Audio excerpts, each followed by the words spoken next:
রাজ্য বাজেট দেশের মডেল, মমতা বন্দ্যোপাধ্যায়ের মডেল গোটা দেশের কাছে গ্রহণযোগ্য। আজ মমতা বন্দ্যোপাধ্যায় যা ভাবেন, আগামীকাল গোটা দেশ বা বাকি রাজনৈতিক দলগুলি তাই ভাবে।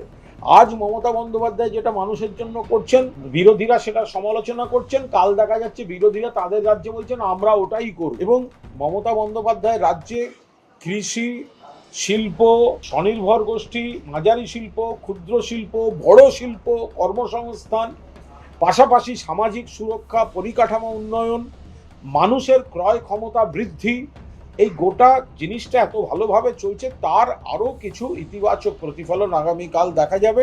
এবং মমতা বন্দ্যোপাধ্যায়ের হয়তো আরও কিছু ইচ্ছা থাকতো, কিন্তু কেন্দ্রীয় সরকার যেই বিপুল বঞ্চনা, 1,70,000 কোটি টাকার বেশি বাংলার বকেয়া, অর্থাৎ মমতা বন্দ্যোপাধ্যায়কে কিন্তু কেন্দ্রের যে টাকাটা দেওয়ার কথা যেসব খাতে, রাজ্যের ফান্ড থেকে সেটাও দিতে হচ্ছে। ফলে এইখানেও একটা চাপ তৈরি হচ্ছে।